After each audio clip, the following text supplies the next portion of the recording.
You are watching the New American Media.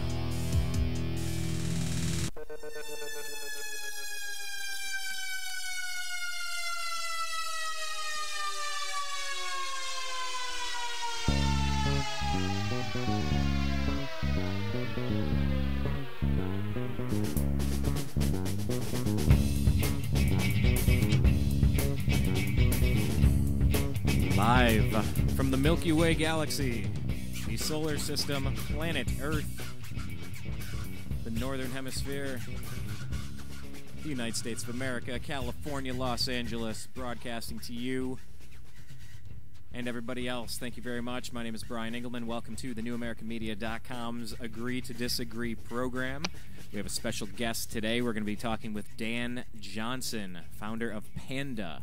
We'll bring him in and let him explain to you what is P.A.N.D.A. and why are they so cute and cuddly, and why is his conversation going to be so interesting today. He's going to talk about this whole, this whole Florida business you've been hearing about for the past week.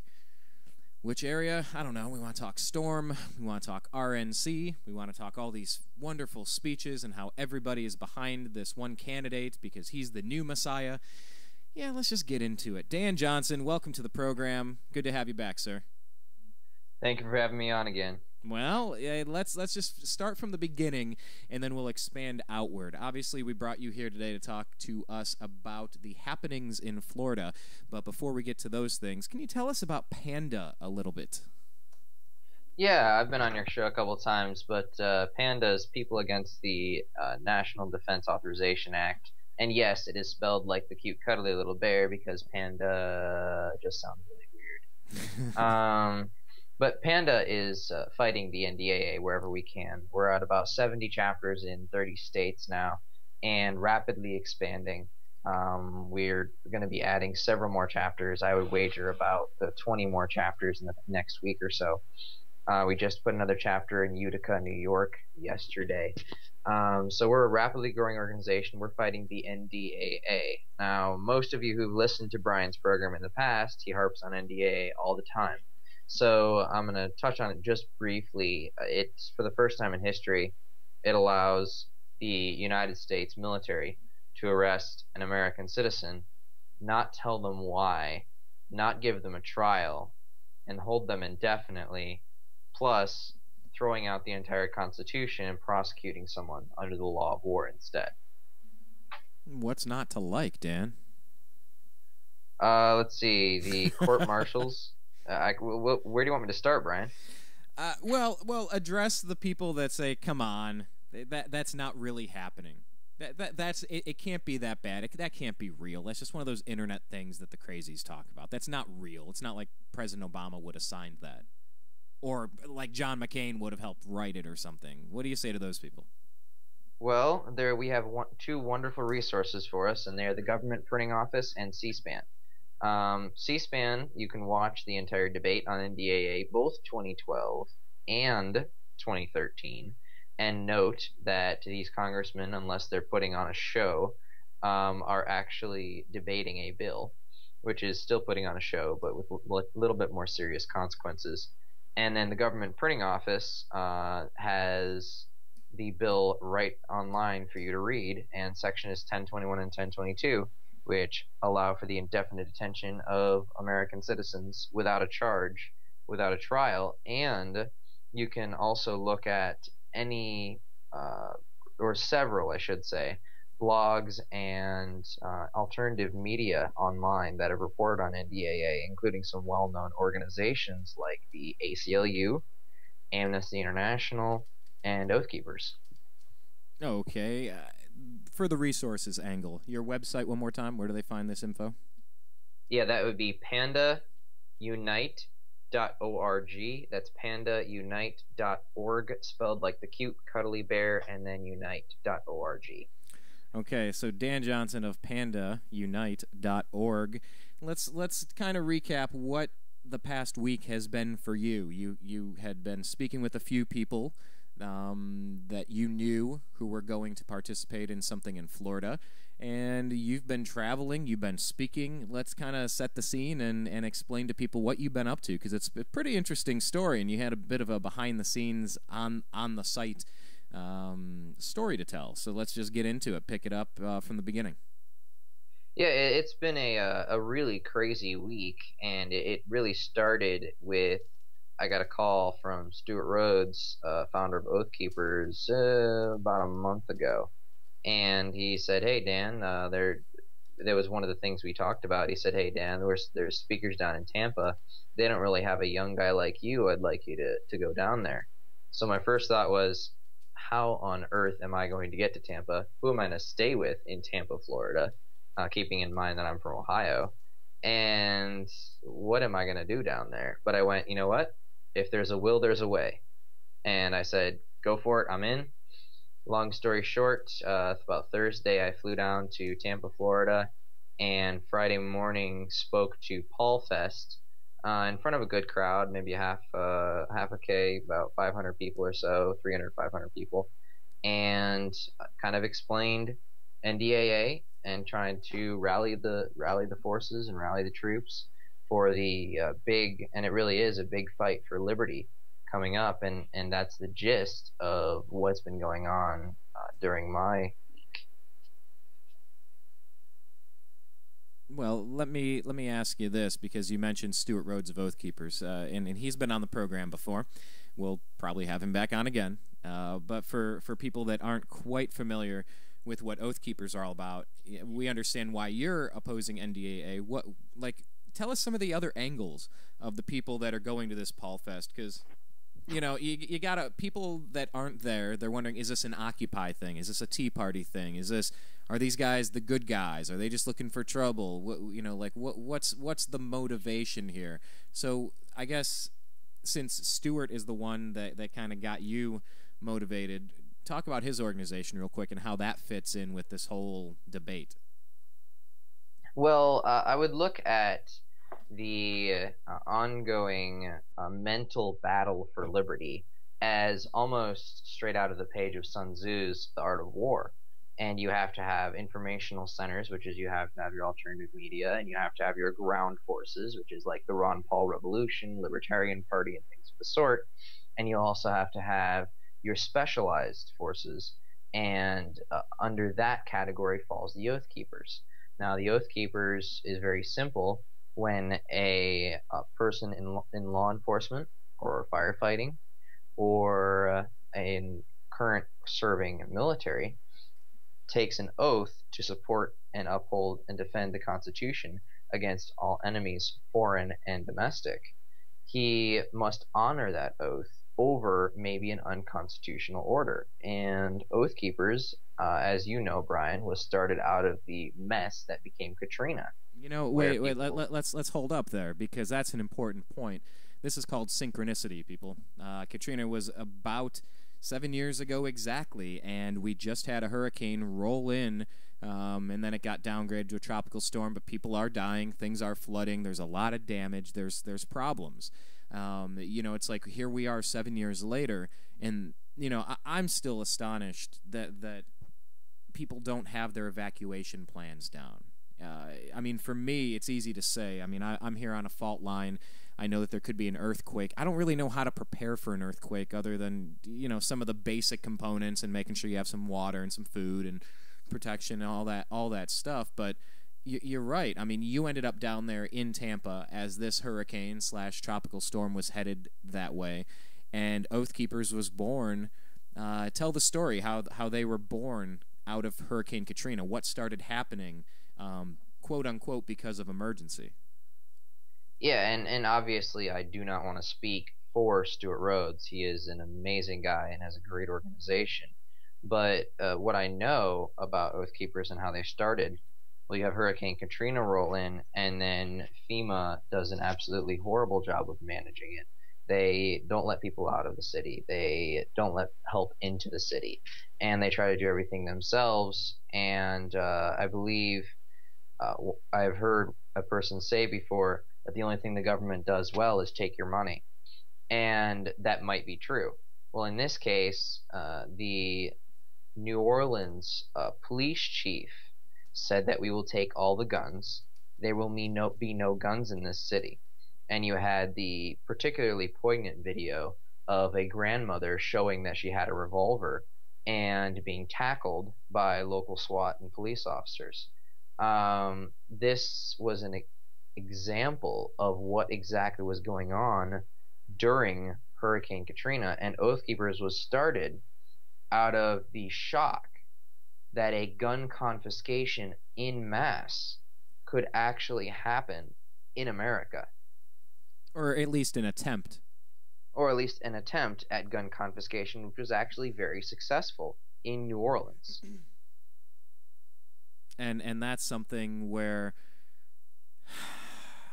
I can speak to the fact that I recently had an encounter where I felt the Southern California police that I was dealing with were being hyper aggressive, borderline violent, reaching out and starting physical confrontations where there had been none prior.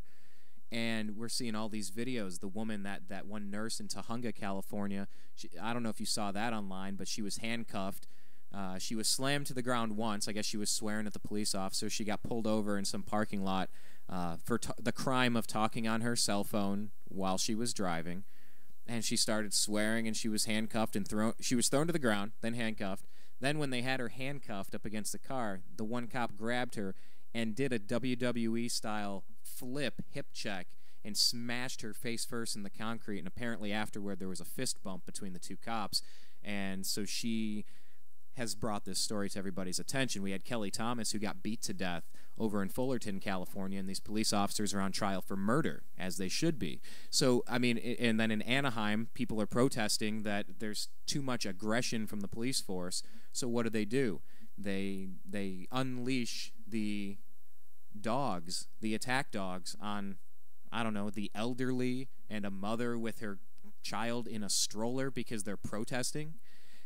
So what you're saying about Hurricane Katrina 7 years ago and what Stewart did to start the Oath Keepers, I would say that's just as relevant today, if not more relevant today than it was 7 years ago. What do you think?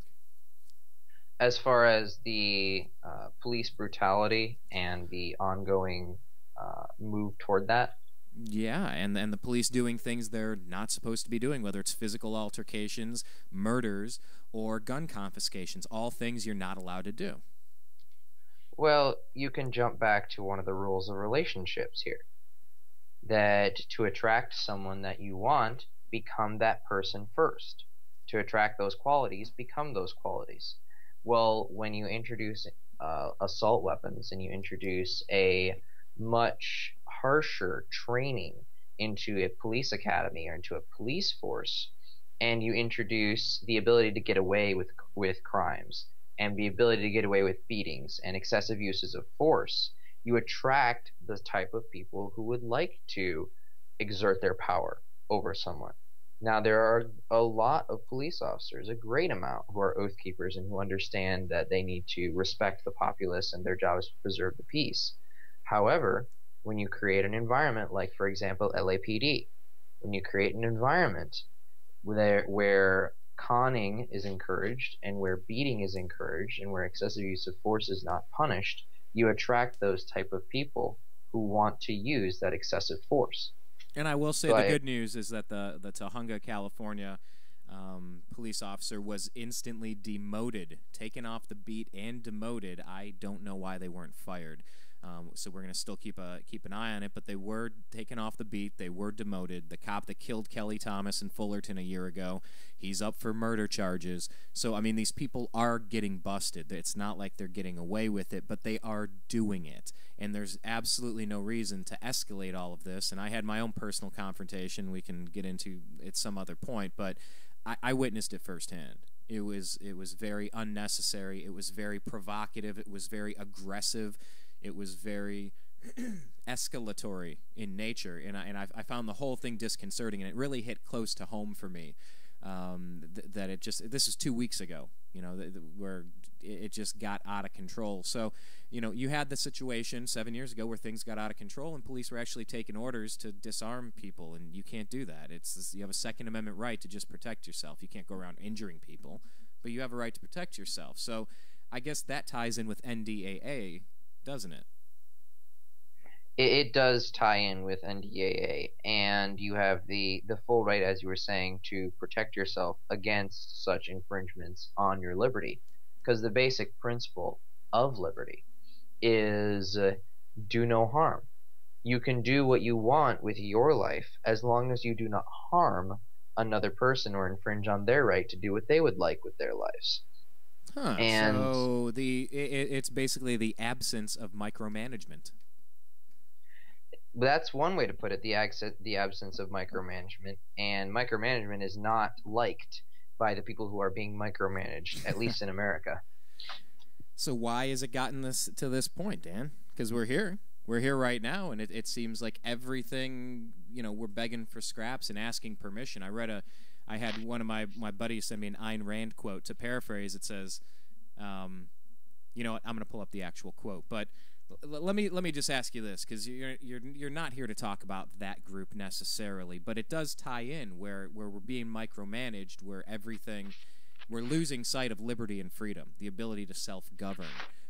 So let's talk about it. You're invited by Stuart Rhodes of Oath Keepers, and it says, hey, why don't you come down and give a speech? Tell us about the experience. The experience was amazing. I mean, it's very refreshing to be around a group of people, and almost therapeutic to be around a group of people who understand liberty and understand our Constitution and understand how this is supposed to work, or that our system is supposed to work. And just talking back and forth with those people, I know I did several interviews, and basically the constant dialogue at the P.A.N.D.A table with people after my speech was over was an amazing dialogue. And the most interesting thing I got out of the trip, I would say, is an insider look into how dirty and how much tricks can be played at a political convention, at like the Republican National Convention, and how politics gets in the way and divides movements. And the real thing that divides a movement is egos. Someone's ego gets in the way, and they don't want you to see the other guy because their speech is better or their thing is better. And that's what you have with the whole We Are the Future rally and Paul Fest happening at the exact same time. You have a conflict of interest caused by egos and infighting. And it was a good lesson into how to avoid those egos and infighting and really create a stronger, more cohesive movement in the future. Okay, but now what I want to go back to is a little bit of some of the some of the lessons of what not to do moving forward. But just to wrap it up, the quote that I was getting at here from Ayn Rand is, the question isn't who's going to let me, it's who is going to stop me. And that quote kind of sums up what libertarianism essentially is, and what liberty essentially is. It's that, do the things that you want to do. Just don't get in other people's way. Don't mess up their day. And that's such a basic concept. It seems like more people are starting to remember that that's what this country's supposed to be, and we've kind of lost it somewhere. And I would agree with you there, is that we have kind of lost that serious quality in America, and that we can't continually bow to whatever authority tells us something needs to be taken care of without questioning it. And that's one of the things, as in what not to do, as you wanted to track back to with the convention, was don't have a party when you're supposed to be planning. And that's, and I'm not attacking anyone here. I'm not saying anything bad about anyone. I'm just saying, as an experience and as something to note, is when you're going into a battle and you are outgunned, outmanned, and the rules are stacked against you, you don't party first. You plan, and then you either drown your tears afterward or you party afterward. But planning is important, and the whole Whiskey Joe's pub thing down in Paul Fest really was a detriment to the reason that they were all there, which was, and it's nothing on the delegates, but it's a reason that they were all there, was to nominate Ron Paul, the Ron Paul delegates at least, was to nominate Ron Paul as president. And if they're 10 steps behind the game and decide to party instead of actually planning to win, then you're going to have a serious detriment there. So let's talk about that whole delegate process, because it's a story that, I don't know, I guess if you only get your information from MSNBC or Fox, you might not really be aware of what's been going on with this whole delegate process. How can you update us on the status of that? Because this has been big news over the past few days that a lot of people are trying to pretend and hope no one continues talking about. Let's just sweep it under the rug. Yeah, and I'm actually have something in the works here on this, but I'll give you kind of an audio version, a quick version of it. And it starts with Rule 11. Now, Rule 11 says that basically the Republicans cannot endorse someone before they're actually nominated. So they can't provide party funding to them, and they can't do all this stuff. Well, what you had is not only did they endorse Mitt Romney, but they put their party funding behind them back in April. And this rule, Rule 11, says that someone in violation of the rule shall not be recognized, or no person in the violation of this rule shall be recognized by the Republican National Committee. Well, you have 4 states especially that if Republicans had followed their own rules, concretely, 4 states, Idaho, Massachusetts, Oklahoma, and Vermont, would have had to give all of their delegates to the only other candidate that was really running, and that would be Ron Paul. Mitt Romney would have lost all of those if the RNC had actually agreed that they had broken Rule 11. So that's a start, but that's way before the convention. So now we get into the convention. Let's start with the redirection and the credentials committee. The redirection was, according to several sources, including Ben Swan, WXIX, and the Daily Paul, there was delegates, Virginia delegates on a bus that were going to lead the floor fight against Rule 16.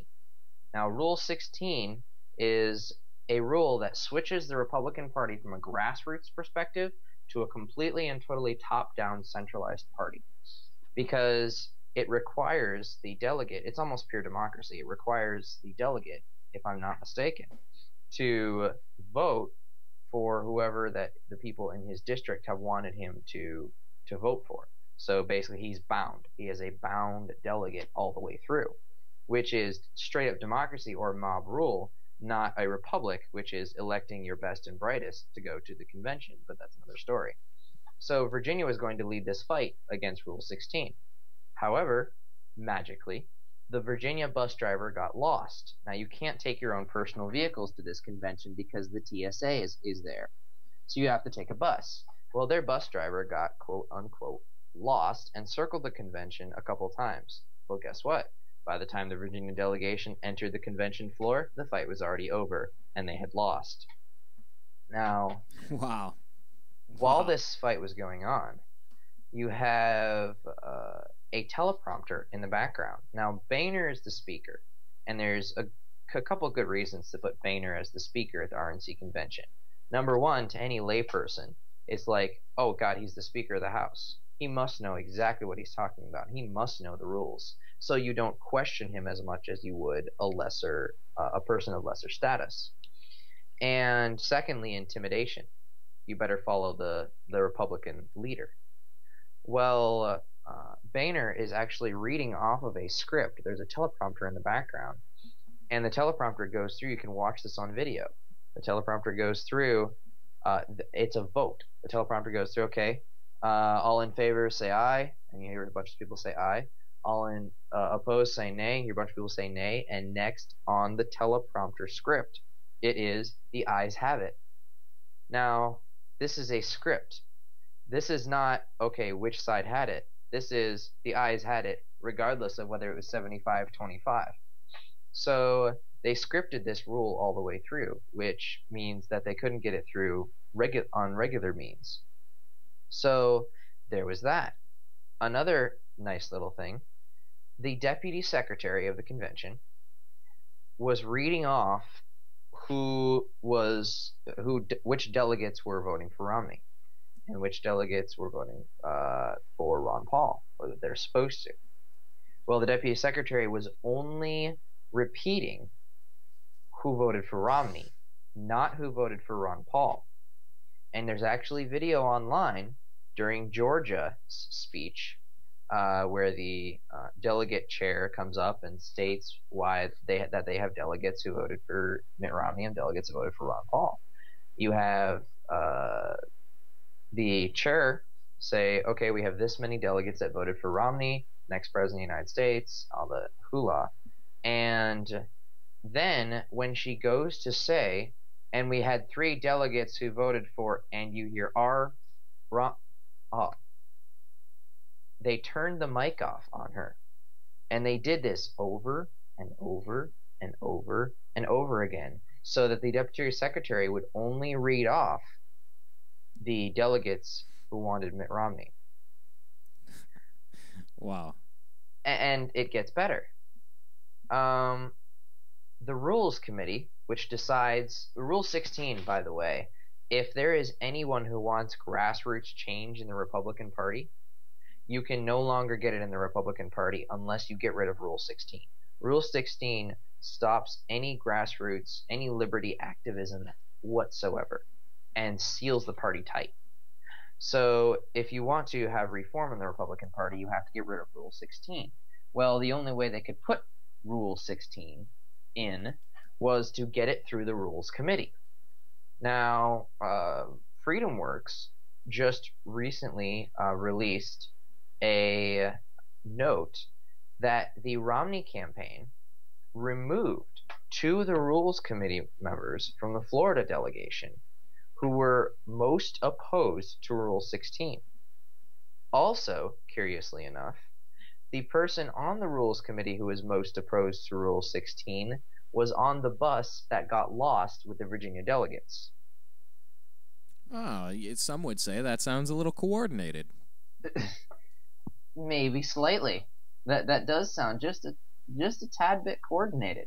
Wow, but if more than one person were coordinating something, I believe the definition of more than one person collaborating to do something like that covertly, I think that phrase is known as conspiracy, where a conspiracy occurred where more than one person developed a plan that they were covert about to try to make something happen. So does that make us conspiracy theorists and therefore dangerous and crazy?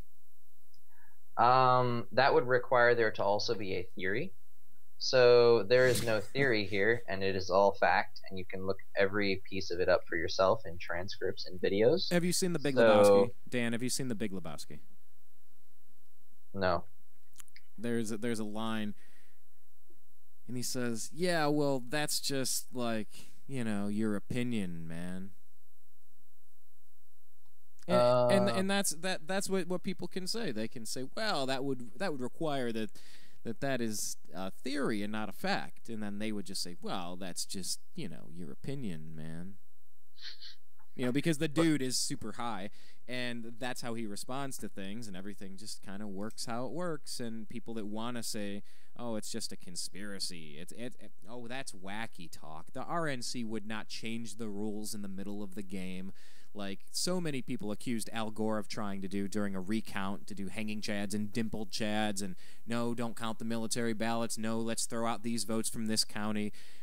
People accused Al Gore and the Democrats of that 12 years ago with the Bush-Gore contest. Do you really mean to tell me that the RNC has been accused of changing the rules in the middle of their own game in 2012 for Mitt Romney? Yes, most definitely, and without pause. And also, something that I neglected to mention, all of these rule changes are supposed to go into effect next convention. Well, yeah, look, Dan, I'm a big NFL fan. Go Browns. And what they do is they have an owners meeting, and they have a rules committee, and they meet at the end of a season, and they say, hey, okay, it's the end of the season. Should we tweak instant replay? Yeah, okay, every scoring play will be automatically reviewed, so you don't have, okay, cool, let's do that for next year. You can't change the rules for that season because, well, I have a better passing game than a running game, so I want, it easier to pass the ball. And that seems like essentially what the Republicans wanted to do. They did not want to show that anybody else other than Mitt Romney would be nominated from the pool of delegates, right?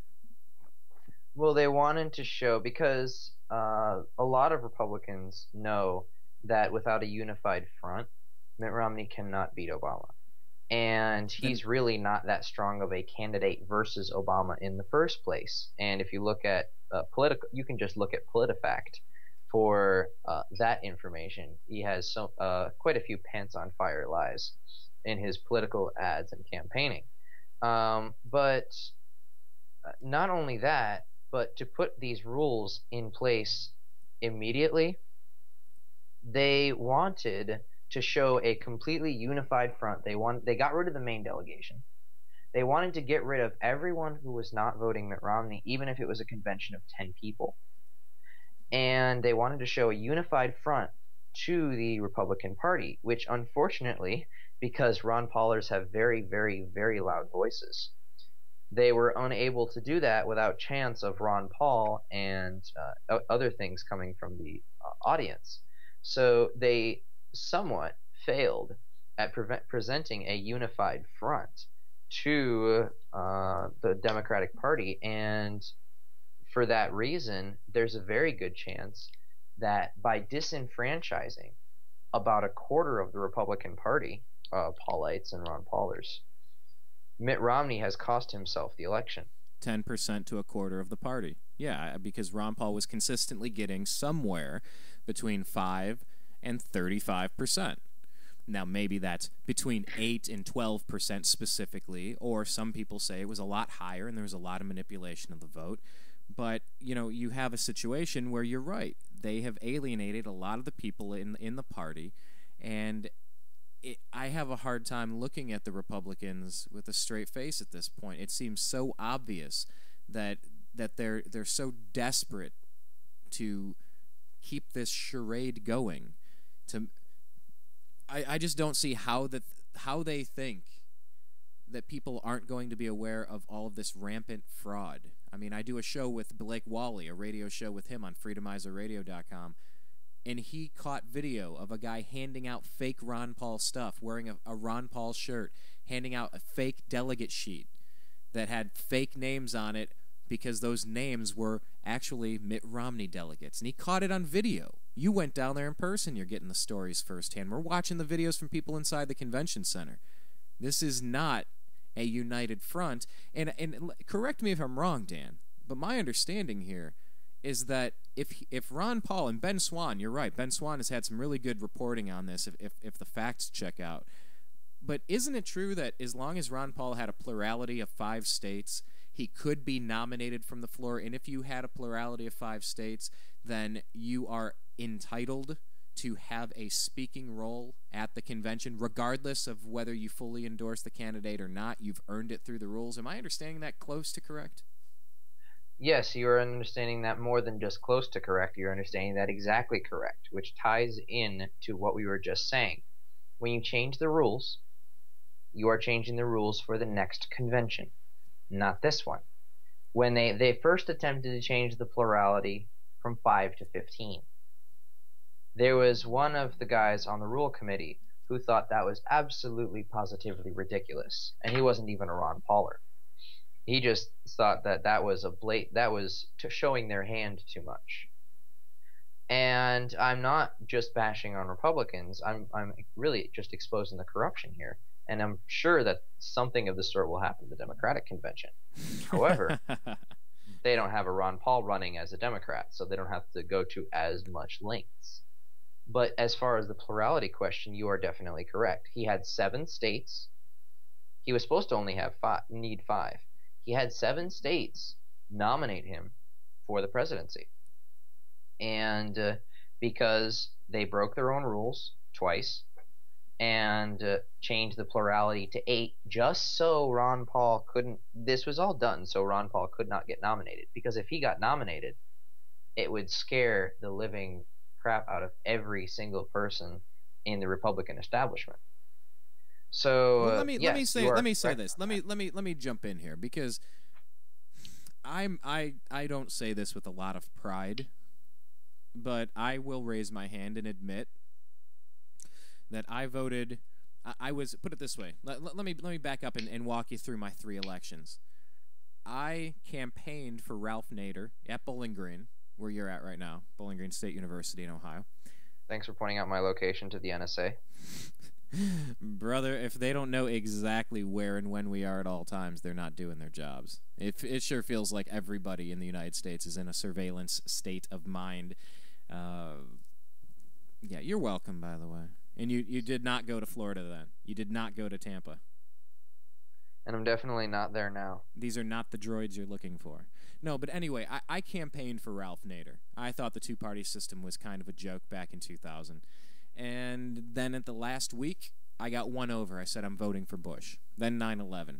Then I got a choice between Bush and Kerry, and I said, you know what? I don't trust this Kerry character. We're doing what we have to. I don't like being overseas and all these wars, but we got to keep America safe.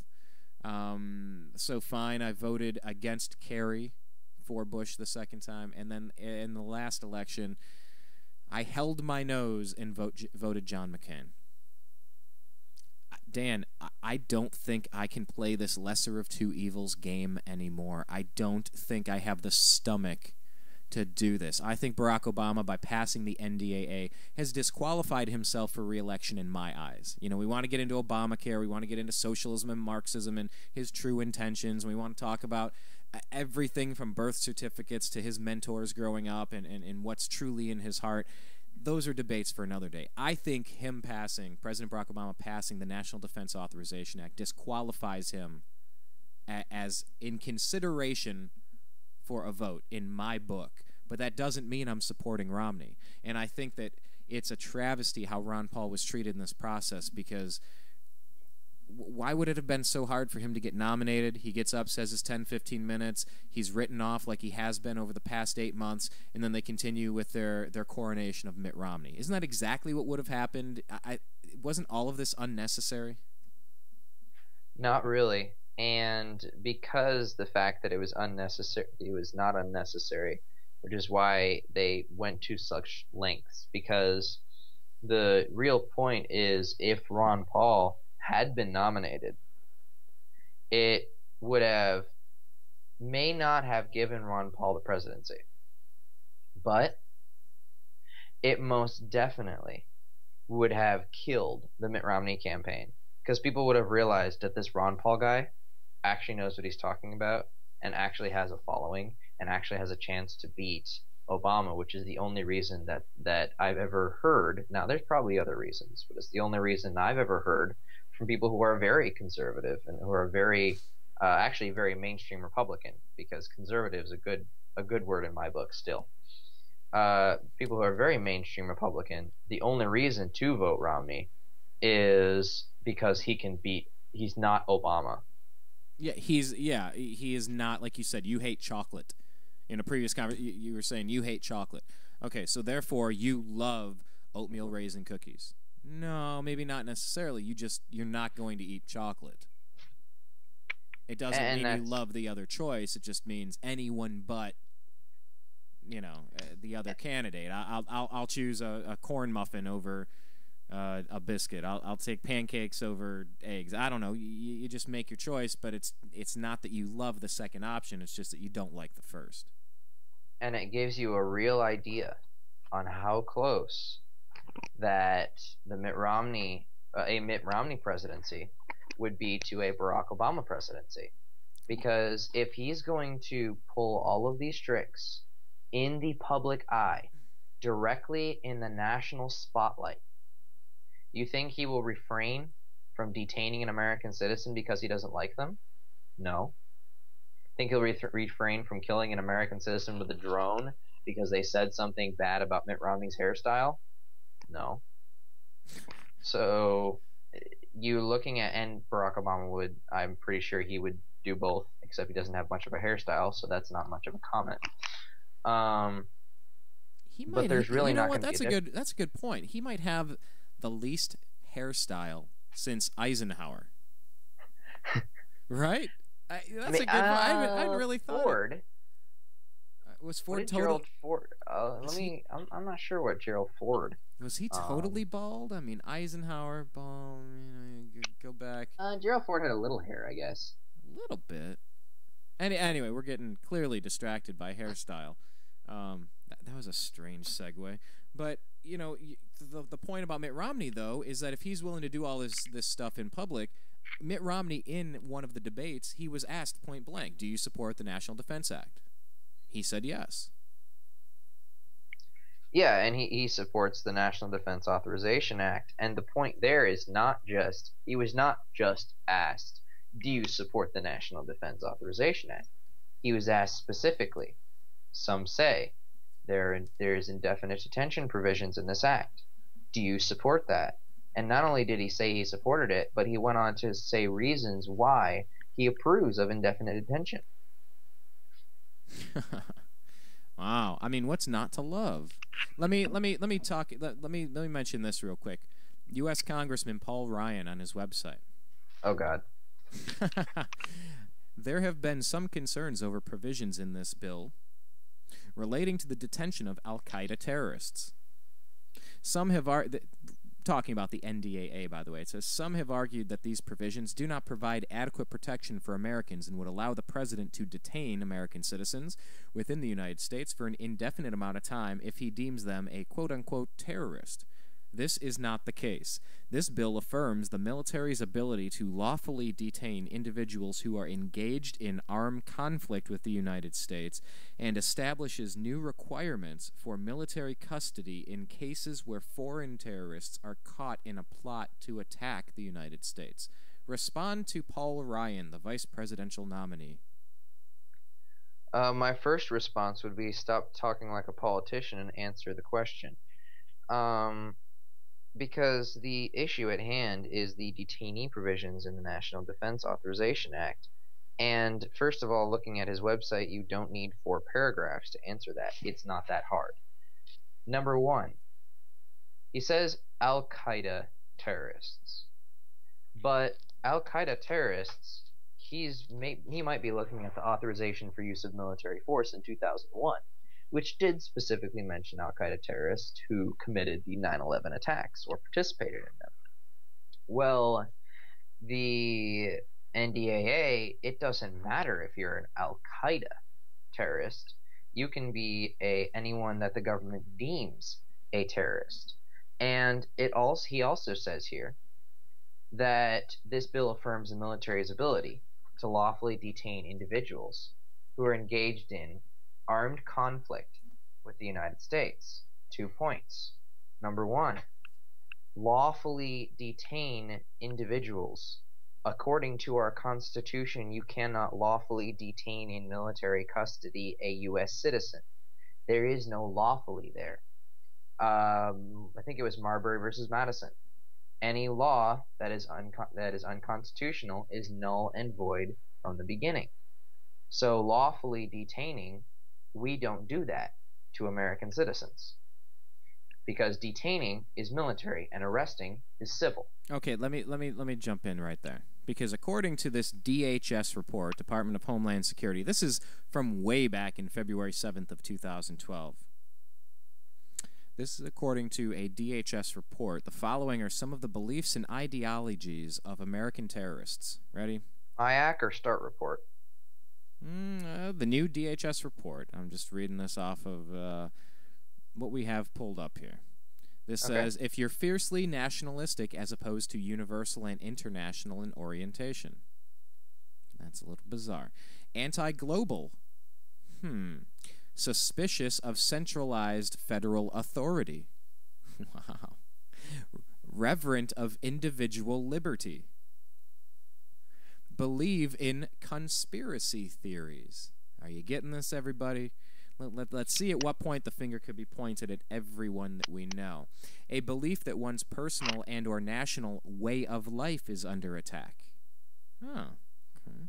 A belief in the need to be prepared for an attack, either by participating in paramilitary preparations and training or survivalism. Impose strict religious tenets or laws on society. Fundamentalists. I think we've already pinned Paul Ryan as a terrorist. because he has said that Obama's tactics are an attack on the American way of life. So our vice presidential candidate is running as a terrorist, and I'm sure that Mitt Romney has said the same thing about Obama in a campaign ad or three.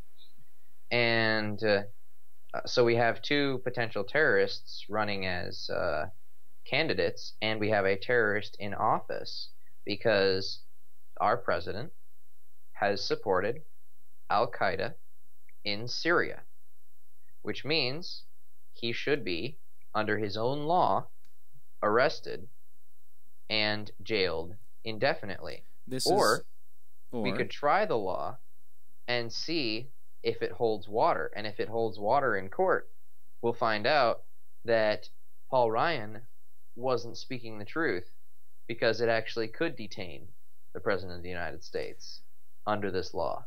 And it does apply to American citizens. From the paulryan.house.gov/legislation/kvr/NDAA2012.htm, if you want to find it. If it continues here, the United States has detained members of Al-Qaeda, the Taliban, and associated group under both the Bush and Obama administrations, and the courts have affirmed the ability to do so under the U.S. Constitution. This authority, however, was never explicitly stated in law, and has instead been inferred from the authorization to use military force. The NDAA simply states this authority in statute under the same terms as recognized by the courts. I believe Congress must support policies that protect Americans from terrorist organizations while still preserving our individual rights and liberties under the Constitution. This legislation accomplishes both. Dan Johnson, founder of P.A.N.D.A, People Against National Defense Act, respond to that. Well, he drops like a hot potato, or never touches it in the first place. The interesting point on American citizens. Well, you notice he never mentions U.S. citizen anywhere in this press release on his website. And that's because it does apply to American citizens. And American citizens can be detained. Now, going into his most, I would say, outrageous statement, that it's still preserving our individual rights and liberties under the Constitution. Ask any person in constitutional law, even if they agree with the NDAA, and there is no protections in that bill, specifically in that bill, that help to preserve our individual rights and liberties. So, while to some who have not actually read the language, who think that it doesn't hurt them, it most definitely does nothing to preserve them in the first place.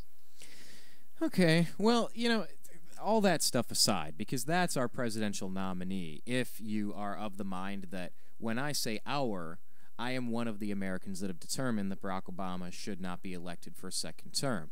These people, the powers that be, as it were, they think that Americans accept there's only two choices. It's either candidate A or A squared, or it's either candidate 1 or 1A. What, you know, however you want to phrase it. A lot of people are just saying it's a puppet show.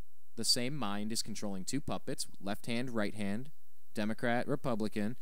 We'll get you arguing over fringe issues, and when it comes down to the main core beliefs, you're really getting the same party packaged two different ways. What would you say to the powers that be that think that means the people that don't support the president are obviously just going to blindly follow Mitt Romney because he's been ordained as the new Messiah? I would take this from a perspective of someone outside the country. I've talked to people from Japan, I've talked to people from several European countries, and people who probably never heard the name Ron Paul or never heard the name Paul Ryan or ever mentioned. But this was before Paul Ryan was added to the ticket. But they have told me, I've asked them, so what do you think about American politics? What is your view on American politics in your country? And the first response that I always get, often with a heavy accent, is it's a dog and pony show. It is hilarious. They watch it for entertainment. It is comedy. It is something that they watch and laugh. And very few people around the world actually take American politics and the TV coverage of American politics seriously in any way. Um, so it should reflect on the psychological truth that if you tell someone enough times, usually, eventually, they will believe it. So Americans have had such constant information flow coming at them from the mainstream media, and that continually pours into Americans' brains that, okay, we Republican or Democrat, Republican or Democrat, Republican or Democrat. Well, when you control both choices, it's really easy to have Americans vote for a Republican or a Democrat. And as you were saying about the power or the powers that be, that of course they would love you to vote, because not only can they eventually control both candidates, which I think they've gotten to that point. If you look at follow the money, look at the sources of funding, and Oh, you not mean only can Goldman Sachs? So Goldman Sachs puts a PR rep out in one suit with a red tie, one another suit with a blue tie, but they're still getting a Goldman Sachs candidate, and they're still in bed with the Federal Reserve, and your money's still being devalued. It's still $200 at the grocery store for a few bags of decent groceries, $50 to fill your gas tank, but somehow it's the fault of politics or world affairs. It has nothing to do with who's financing the only limited options that people are getting a chance to vote on. It has nothing to do with that, right? Well, if you, and it is Goldman Sachs, and they're a big contributor. But look at let's just say everything that is wrong with the tyranny that is military-industrial complex. Eisenhower. Well, we were on that topic of hairstyles. Eisenhower warned us about the military-industrial complex in his farewell speech. He did. Well, if you look at the top three recipients of money from the military-industrial complex, we have Buck McKeon, chairman of the House Armed Services Committee, Barack Obama, president of the United States, and Mitt Romney, possible future president of the United States. Those three people have been receiving the most money from this industry. So do you think they will cut military? No. Do you think that they will cut military use inside the United States, which is extremely profitable to these countries or these companies? No. Do you think they will stop the militarization of police? No. So it's follow the money. I was told by our campaign inside guy who helps us and advises us on how to reach politicians, and it is follow the money. And the money is the powers that be controlling exactly what goes on and playing a chess game between these two candidates. Well, you know what? This chess game, a lot of people are saying that somebody cheated. So we're just about running out of time here. What is the main point that you want to make to people that, you know, all right. So we understand the accusations. We understand what has occurred. Moving forward, there's 67 days, something like that, 60-something days to the election. What advice do you have? And by the way, I just wanted to read this before I ask you this question. I haven't vetted this quote, but I just saw it on Twitter. A libertarian has tweeted out, "I'm okay with Santorum being squashed. I didn't like Ron Paul being squashed," from John Stossel.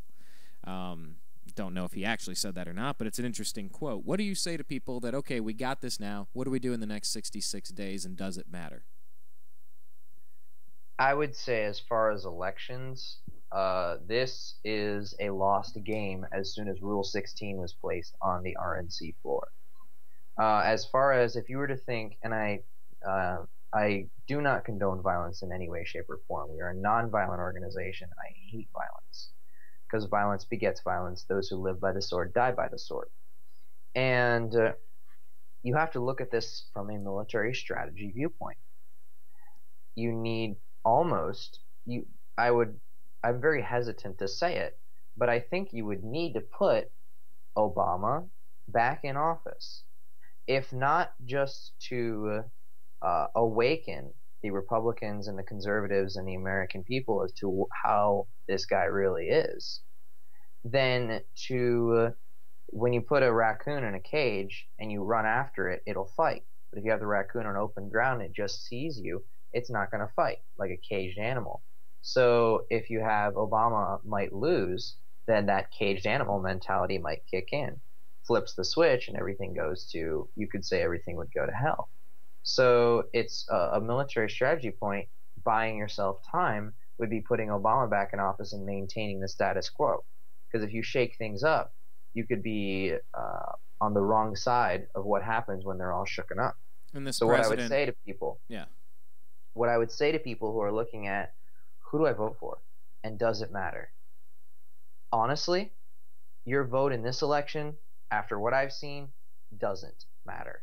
What's going to matter is waking people up to what's happening, making people aware of the militarization, nullifying bills in your local states and your local counties, and not worrying about which figurehead is going to end up as president of the United States or king of the United States kingdom, and focusing on your local level and fighting off this tyranny at a nullification basis. Because you remember Thomas Jefferson said something to the effect of, when tyranny becomes too much, nullification is the only remedy.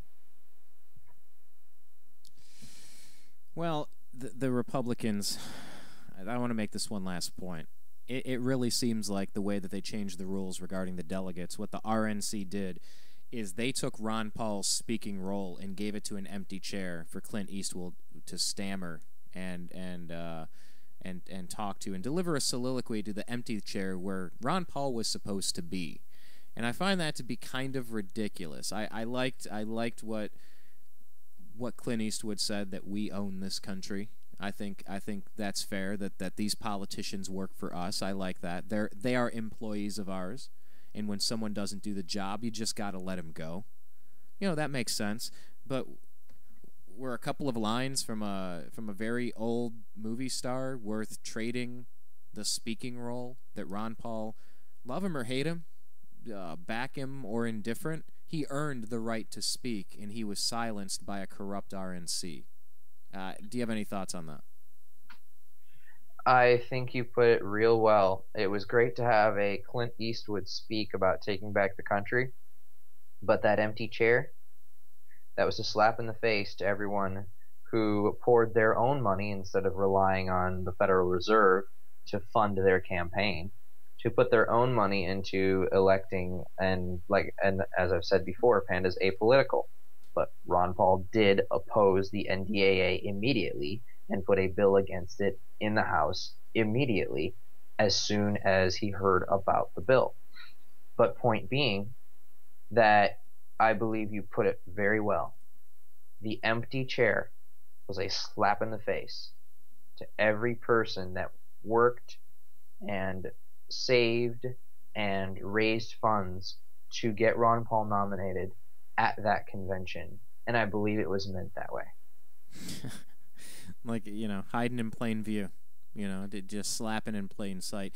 Dan, we're out of time today, so why don't you tell all the listeners where they can find more, how to follow you on Twitter, on Facebook, on your website, how they can get involved. Just hit them with everything you got. The website is pandaunite.org. That is P.A.N.D.A. unite.org. You can find resources. You can find out who the government really thinks is a terrorist, including the report Brian just read from, the START report. You can find video on NDAA. You can find all the information you need, including an action kit and anything you might need to stop the bill and nullify it at the local level. You can also follow us on Twitter at Panda Unite and Facebook at facebook.com/a-second-opinion.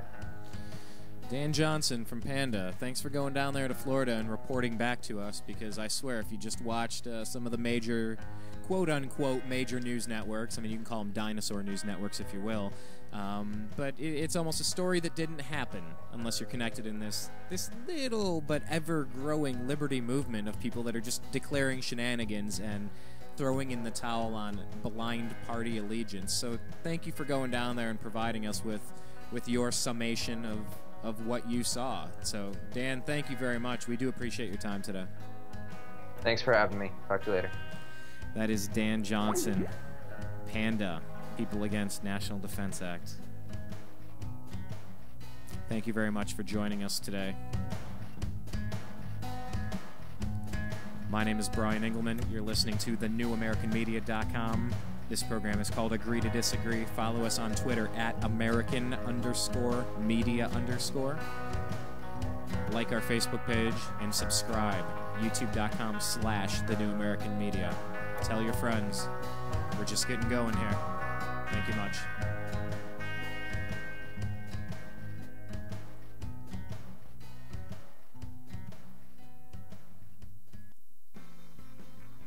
You are listening to the Agree to Disagree program on thenewamericanmedia.com.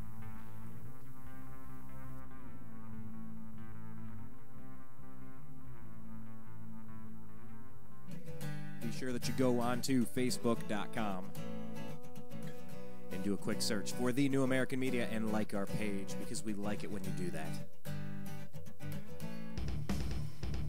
TNAM Radio, because the news always matters.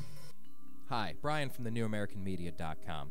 Last year I had this idea. I wanted to start a website of my own, not just something, a presence on Twitter, a presence on Facebook, and have a thing. I wanted a website. I wanted a home base for all of the ideas and things I'm interested in. I wanted live radio. I wanted to communicate with the globe. I was tired of being spoon-fed dogma by corporate interests and just, here, believe this, believe this. I said, no, I think there's something underneath the surface, but I didn't know how to do it. So I contacted Ted Distel of disteldesign.com. Ted walked us through the process of, okay, you want videos, you want to do quotes of the day, you want to have a spiritual section, you want to have a 1984 watch where government's intruding and private corporations are intruding into your privacy. Yeah, those are the things that I was interested in. Ted walked me through the process. We built thenewamericanmedia.com, and I encourage you to go online and take a look at our site. That's what he's capable of. Please, if you have an idea, go to disteldesign.com. That's DISTEL design.com. Have you ever considered adopting a pet to be part of your family? Our animal companions can be just as close to us as our human companions. If you're considering adoption, please visit your local shelter and adopt a pet today. Shelter pets make the best pets. Follow thenewamericanmedia.com on Twitter at American_media_.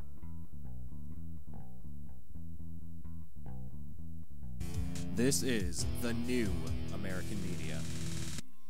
Hi, it's Brian from thenewamericanmedia.com. I'm a sports fan. I was raised in Cleveland, spent 25 years in Ohio. I watched the drive, the fumble, the shot too. I watched Art Modell steal the Cleveland Browns and win a Super Bowl over in Baltimore. I watched a horrible coach named Bill Belichick go on to the Patriots and win Super Bowls over there. Hooray. I am a bitter sports fan. Let's not even talk about what happened with he who shall not be named, who went to South Beach to take his talents there. Excuse me, I almost threw up in my mouth a little bit there. I am a sports fan who cares to talk about the things that matter to me. That is the Indians, the Cavs, the Browns, and the Buckeyes. But of course, I pay attention to national sports, and we discuss that on our show as well. That's why we have The Unhappy Hour every single Friday at 3:30 p.m. Pacific. Sit down, have a drink. It's the end of a long work week, and we can all get together and talk about the unhappy times that we've had as sports fans. We've all had them. We've had ups and downs, but as Cleveland fans, we only have downs. Join us. If you're tired of the other stuff, take a look at thenewamericanmedia.com. If you want a sports program that's going to both talk about national stories and care about the Indians, Cavs, Browns, and Buckeyes, come over to thenewamericanmedia.com and bring a couple of your friends. You are listening to the Agree to Disagree program on thenewamericanmedia.com. You are watching The New American Media.